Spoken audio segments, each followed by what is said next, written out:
Let's break down this video a little bit more. Want to get more push out of your tush. What does that mean? As you know, or may not know, I'm a big proponent of push with a tush, gliding. How you propel your body forward is using more of a hip strategy. The hip extends backwards. We push the background backwards. Push just means away from our body. Ideally, I'm trying to teach how to move forward is using your glute max, your tush, and your hamstrings at your hip. So how do we get more push from your tush? What is one way that we can improve our speed? Think back to the analogy with the paddle in the water, with the canoe. If I push the water back, how can I get more power output out of that? How can I increase my engine or upgrade my engine, so to speak? So the key with strength training is we have to challenge the muscles how they are used with running, specificity of training, and more. We have to challenge the muscles more than with running to get an adaptation. That might be with more load, more weight, more repetition, and we'll go over some different options. So let's let this play through. Level 1 is a quadruped or tabletop position, I like to call it, hip lift. And so what I'm doing here is not using my back, maintaining a neutral spine. Notice my low back's flat. And I'm thinking about stamping the ceiling with the bottom of my foot. My knee is bent, and I should feel the glute muscles are what's responsible for doing this, lifting the leg up. Think about an acorn, grabbing an acorn with your butt cheeks and squeezing it to the point where it breaks to lift. And here's the other key component with all these.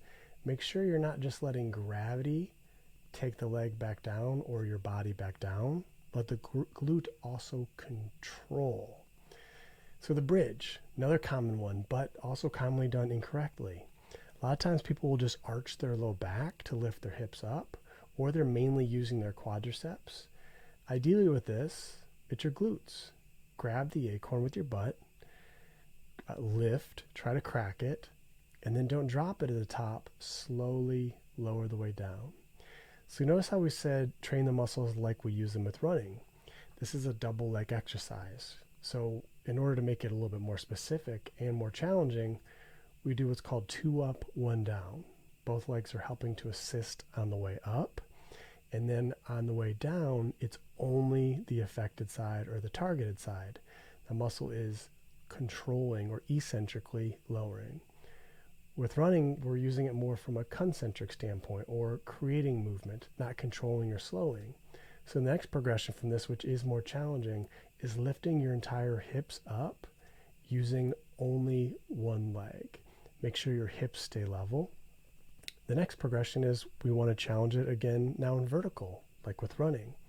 Single leg deadlift, or a lot of times referred to as a single leg Romanian deadlift.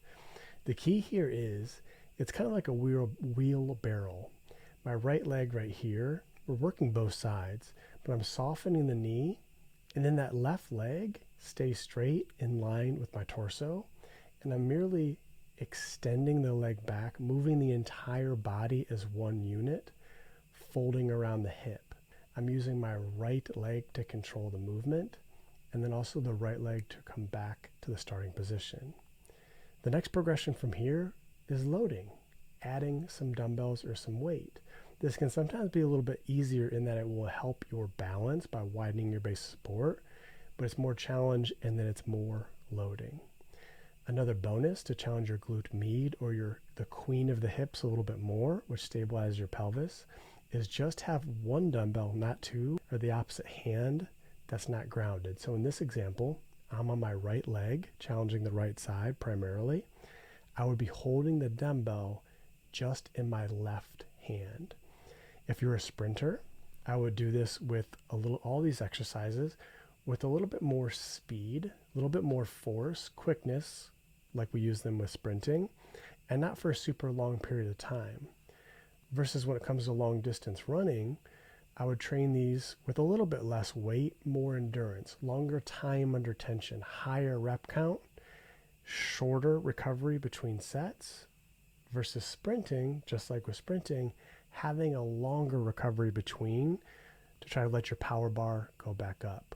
So here's a series of progressive exercises you can do to upgrade your tush.